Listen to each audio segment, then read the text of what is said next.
अभी मैं बिहार का बरदान कोसी नदी का जो बैराज हिंदुस्तान और नेपाल के बीच में बना है वहां पे हूं।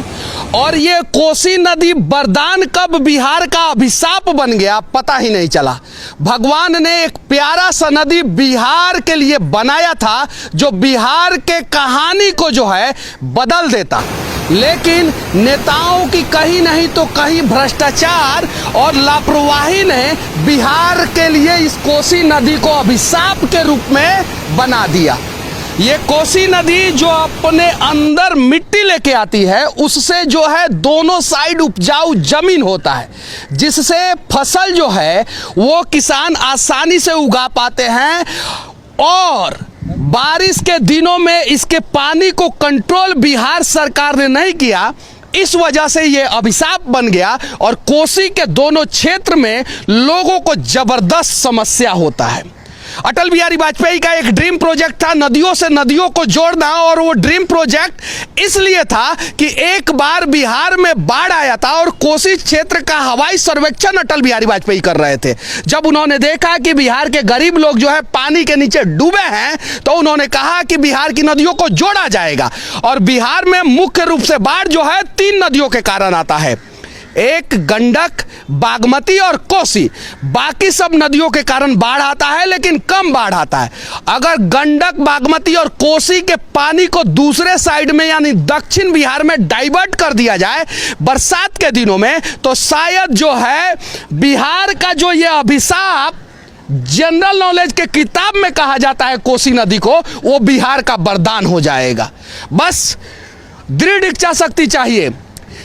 हर साल कोसी जितना तबाही मचाता है उस पैसे का अगर सही इस्तेमाल 5 साल तक कर दिया जाए तो शायद जो है कोसी के पानी को, बागमती के पानी को और गंडक के पानी को दूसरे साइड में डाइवर्ट कर सकते हैं। और जिधर सूखा पड़ता है गया के साइड में उधर पानी चला जाएगा, उधर का भी किसान खुशहाल हो जाएगा और इधर का भी किसान खुशहाल हो जाएगा।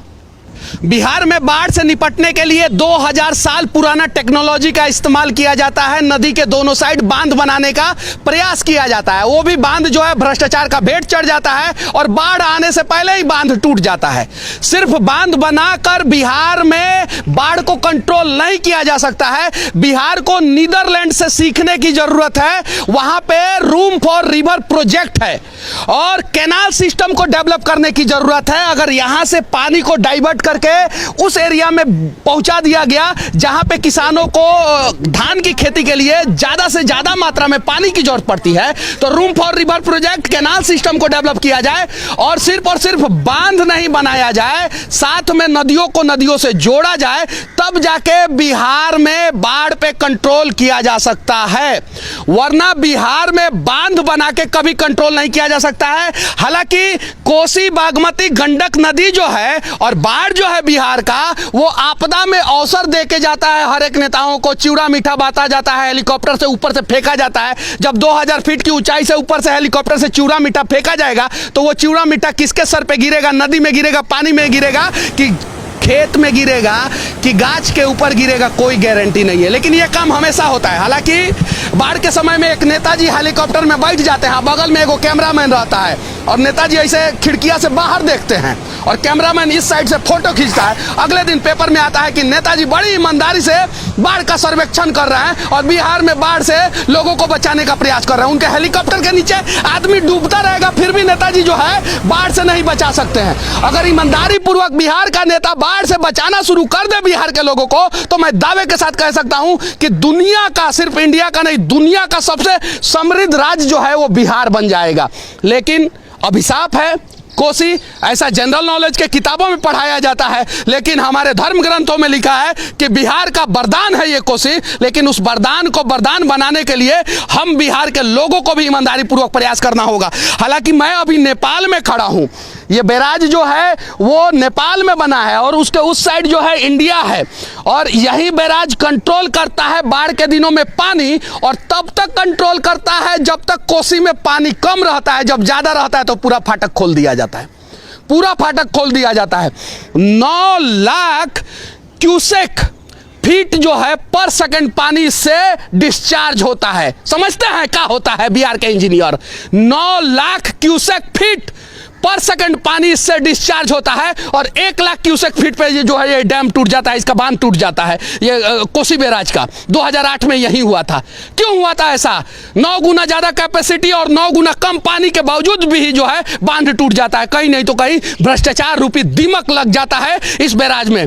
1954 में बनना शुरू हुआ, 1962 में बनकर तैयार हुआ, 1963 में पहली बार ये टूट गया। क्यों टूट गया? क्योंकि अंग्रेज अगर बनाए रहते तो ये 2000 साल तक भी टिका रहता। आजाद भारत के आजाद नेताओं ने बनाया था।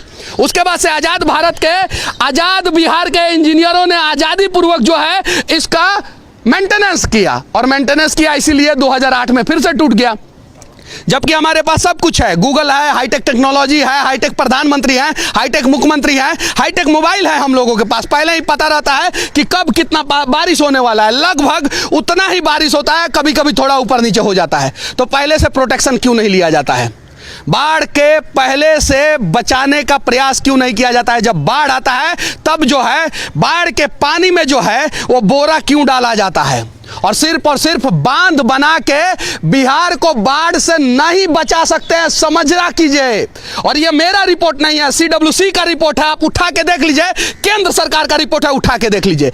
इसके लिए कहीं नहीं तो कहीं जो है बांध, डैम, इस प्रकार का पनबिजली केंद्र जो है, बैराज जो है, उसके अलावा जो है पानी को डाइवर्ट करने का तरीका जो है, नदियों से नदियों को जोड़ने का तरीका जो है हमें आना चाहिए। और हाँ, जहां पे 100% हर साल बाढ़ आता है वहां पे शेल्टर होम बनाना होगा। वो शेल्टर होम बनाना होगा जो बाढ़ के दिनों में डूबे नहीं। यहां पे तो पानी में बना देता है ऐसा शेल्टर होम, जैसे बाढ़ आता है अभी बाद में डूबता है, और यहां का इंजीनियरवा का बनाया हुआ शेल्टर होम पहले डूब जाता है। यह है कहानी बिहार का। तो विनती है बिहार के नेताओं से, हाँ, हालांकि केंद्र में किसी की भी सरकार हो, चाहे वो मनमोहन सिंह की हो या नरेंद्र दामोदर दास मोदी की हो या किसी की भी पुरानी किसी की भी सरकार हो, सिर्फ और सिर्फ अटल बिहारी वाजपेयी जो है बिहार के लिए सोचे थे। उसके अलावा देश का किसी भी पार्टी का कोई भी नेता जो है ना, जब केंद्र में रहा है वो बिहार के लिए नहीं सोचा है। क्यों? क्योंकि बिहार का मजदूर जो है जब बाढ़ में डूबेगा तब ना दूसरे राज्य में जाके सस्ते दरों पे मजदूरी करेगा। यह है कहानी और ऐसा नहीं होना चाहिए। कम से कम बिहार में बाढ़ जो आता है उस पर कंट्रोल करने का प्रयास किया जाए। और मैं दावे के साथ कहता हूं कि 100% आप कंट्रोल नहीं कर सकते हैं, लेकिन 75% कंट्रोल कर सकते हैं। आप दुनिया के किसी भी इंजीनियर को बुला के पूछिए कि 75% बाढ़ पे लगाम लगाया जा सकता है कि नहीं बिहार में। और अगर 75% सिर्फ बाढ़ पे लगाम लगा लिया जाए बिहार में, तो ये कोसी जो इतिहास के किताबों में, जनरल नॉलेज के किताबों में बताया जाता है कि अभिशाप है, वही ये कोसी जो है ना बिहार के लिए वरदान साबित हो जाएगा।